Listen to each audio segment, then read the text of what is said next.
महायुद्ध आरंभ कला अमेरिका कारण लगातार भाव में पूरा नजर थिला पूरा विश्वर ध्यान केन्द्रित होइथिला जे ईरान अमेरिका जो तिक्ततार चरम सीमार पहुंची केतेबेले भी ताहा युद्धर रूप नहीं पारे आउ से कथाटी आज सत होइछि जो भली भाव में ईरान आउ अमेरिका युद्ध रे सामना सामनी होउछंती एवं सेठी आमे जेमती देखुचे जे किभली भाव में इज्राएल भूमिका मध्य गुरुत्वपूर्ण रही कारण इज्राएल एवं अमेरिकार संपर्क अति निबिड़ अति घनिष्ठ इज्राएल सहित अमेरिका सब रही से आधार रे ईरान मध्य प्रति आक्रमण आरंभ कर देछि। ईरान जो भली भाव में वर्तमान जहाँ सूचना रही इज्राएल को तहस नहस करने घन घन मिसाइल माड़ कर तेणु पूरा स्थिति एभली रही जहाँ पर पूरा विश्वर तीक्ष्ण नजर रही महायुद्ध आरंभ करदेला कि अमेरिका कारण इज्राएल ईरान युद्ध रे अमेरिका सामिल होइछि ऑपरेशन एपिक फ्यूरी रे इज्राएल सह मिसी ईरान उपरे प्रचंड हमला आरंभ कर देछि। मिलित आक्रमण रे तेहरान थरिलाणी ईरान उपरे मध्य आक्रमण पर प्रथम प्रतिक्रिया ट्रंप रखिछंती अमेरिकार सुरक्षा आमर अमेरिकक एवं अमेरिकार सुरक्षा आमर प्राथमिकता बोली कहिछंती ईरानवासी सहयोग मागिथिले आमे सहयोग करिछु बोली ट्रंप मंतव्य रखिछंती। आईआरजीसी तुरंत अस्त्र शस्त्र छाड़ू जो माने आत्मसमर्पण करिवे सेमानकु क्षमा दियाजिब नचेत मृत्युर निश्चित मृत्युर सम्मुखीन हेबाकु पड़िबो। सरकार को नियंत्रण को नेबाकु ईरानवासी शेष सुजोग बोली चेतावनी दैछंती अमेरिका राष्ट्रपति ट्रंप। तेणु एई घड़ीसंधि मुहूर्त रे ट्रंपकर मंतव्य अति गुरुत्व बहन करुच्ची निश्चित मृत्यु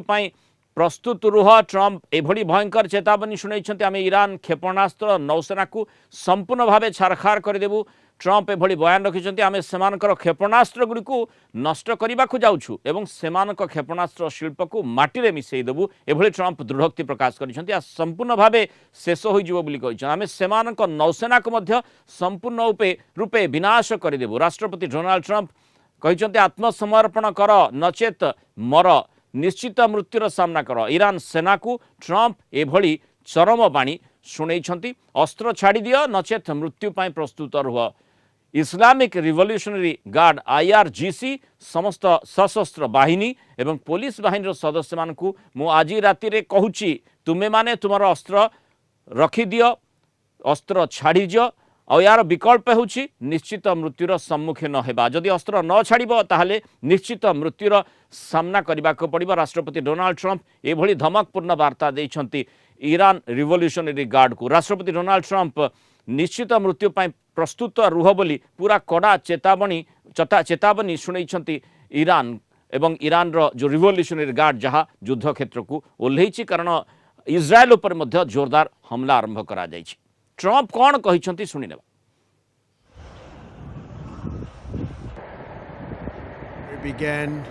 major combat operations in Iran. Our objective is to defend the American people by eliminating imminent threats from the Iranian regime, a vicious group of very hard, terrible people. Its menacing activities directly endanger the United States, our troops, our bases overseas, and our allies throughout the world. For 47 years, the Iranian regime has chanted death to America and waged an unending campaign of bloodshed and mass murder, targeting the United States, our troops, and the innocent people in many, many countries. Among the regime's very first acts was to back a violent takeover of the U.S. Embassy in Tehran, holding dozens of American hostages for 444 days. In 1983, Iran's proxies carried out the Marine barracks bombing in Beirut that killed 241 American military personnel. In 2000, they knew and were probably involved with the attack on the USS Cole. Many died. Iranian forces killed and maimed hundreds of American service members in Iraq. The regime's proxies have continued to launch countless attacks against American forces stationed in the Middle East in recent years, as well as U.S. naval and commercial vessels and international shipping lanes. It's been mass terror. ତେଣୁ ଯେଉଁଭଳି ଭାବରେ Trump ବଡ଼ ଘୋଷଣା କଲେଣି ନିଶ୍ଚିତ ମୃତ୍ୟୁର ସାମ୍ନା କରିବ ଯଦି ତୁମେ ଅସ୍ତ୍ର ତ୍ୟାଗ ନ କରୁଛ। ଆମେ ଆଲୋଚନା କରିବା ଆମ ସହିତ ଏଇ ଯେଉଁ ଯୁଦ୍ଧ କଥା କୁହାଯାଉଛି ମହାଯୁଦ୍ଧ ମଧ୍ୟପ୍ରାଚ୍ୟରେ ଆରମ୍ଭ ହୋଇଛି ତାର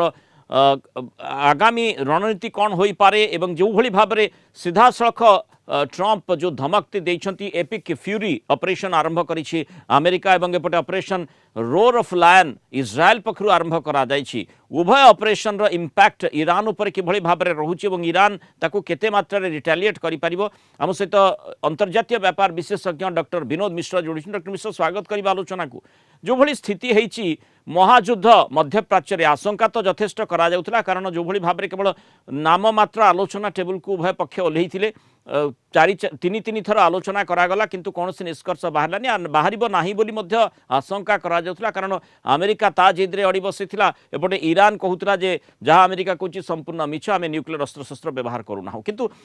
वर्तमान जो भली घटना घटुची सेइथुरु आशंका करा जाउची जे ईरान कोनोसी मात्रा रे छाड़िबो नाही रिटालिएशन आरंभ कर देछि आगामी समय रे मध्य स्थिति अति संगीन होई पारे एवं जे तारि भितरे मध्य जेमती आबुधाबी हो बा बाहरीन सेठी मध्य एक्सप्लोजन विस्फोरण सूचना आसिलानी। देखंतु ए जो वारटा होची एटा एंटायरली इजराइल एवं अमेरिका रो प्ररोचना रे होची जदि न्यूक्लियर वेपन ईरान रो न्यूक्लियर वेपन जदि क्वेश्चन थांता ताले बाराक ओबामा को समय रे जो एग्रीमेंट करा जायतला दैट वाज सफिशिएंट किंतु आज जो डोनाल्ड ट्रम्प जो स्पीच देले सेतरु एटा सुस्पष्ट कि अमेरिका एवं इजराइल रो कंबाइंड इंटरेस्ट होची ईरान रे वर्तमान राजत्व करुवा आयतुल्लाह अली खोमेनी रिजिम को मूलोत्पाटन करवा एवं सेति पे से माने बहुत दिन धरी प्रचेष्टा चले आछंती यार लास्ट राउंड में देखिलु जून मासरे तापर देखिलु थ्रू द स्टूडेंट्स मूवमेंट ता सप्तमी जेतबे नहला अमेरिका एवं इजराइल वर्तमान असहिष्णु हो पड़े कारण आउ टाइम दि जाए पारिबो नाही कारण डोनाल्ड ट्रम्प को पाखरे आउ लेस देन 3 इयर्स टाइम अछि तेणु से टाइम भितर इजराइल जो चेरिस्ड ऑब्जेक्टिव जोटा कि डोनाल्ड ट्रम्प समर्थन करती सेटा होची establishment of Iran as a secular state और establishment of Iran as a satellite state of Israel से ऑब्जेक्टिव टाको फुलफिल करा जिवा पई एई वार आरंभ तेणु यही वार जो आरंभ डॉक्टर मिश्र यार प्रभाव ईरान उपर किभଳି भाबरे पड़िबो ईरान प्रकृत रे जदियो प्रतिहत करबा आरंभ करछि जा कुहा जाउछि यथेष्ट परिमाण मिसाइल इजराइल अभिमुखे से माने आरंभ कर दैछन्ते आक्रमण करबा एवं ताकू काउंटर करबा पय हम जेम जानछे इजराइल रो जो आयरन डोम कथा चर्चा भीतर को आसीथिला जेतेबे हमास मिसाइल माड करथिला किंतु एते मात्र मिसाइल को ताकू न्यूट्रलाइज करबा पय इजराइल एका संगे सक्षम हेब कि ईरान केते दिन पर्यंत इभଳି युद्धर सामना करि पारिबो। देखो ये मिलिटरी असेसमेंट आपण मते करबा पय कहउचंती एटा वेरी डिफिकल्ट क्वेश्चन ईरान जो लास्ट 10 डेज रो जो एक्सचेंज हेतला इजराइल सहित at least 5% missile Iranian missile Israel समस्त प्रकार रो डिफेंस सिस्टम को भेद करी इजराइल को स्ट्राइक करि पारतला तेणु बर्तमान यहाँ डिपेंड करे कि ईरान केते मात्रा मिसाइल यूज करिवो एवं ता ऊपर डिपेंड करिवो कि इजराइल को केते क्षति पहुंचुची तारठो बड़ इंपोर्टेंट कथा होची कि युद्धर ऑब्जेक्टिव ता कोन कोठी युद्धटा समाप्त हबो मु कहितली जे युद्धटा आरंभ सेतबेले हबो जेतबेले अमेरिका गोटे अल्टरनेटिव लीडरशिप बाछि नबो टू आयतुल्लाह अली खोमेनी किंतु वर्तमान देखा जाउची सेइटाई युद्धर अंतिम लाइन हबो वर्तमान डोनाल्ड ट्रम्प जो कथा कहले कि सी एक्सटर्नल सपोर्ट जोगे देबे ईरान रो ऑपरेसिव रिजिम की डिकैपेसिटेट कर देबे एवं आह्वान देले ईरान रो पब्लिक की कि सेमाने आसिक रिजिम चेंज करंतु तेणु पर्यंत पब्लिक विथ कोन से गोटे लीडर बाहर की ईरान रो नेक्स्ट प्रेसिडेंट बा प्राइम मिनिस्टर बा पदवी नहीं जब स्टेबलाइज न करी सिचुएशन को से पर्यंत ये वार चालू रहेगा।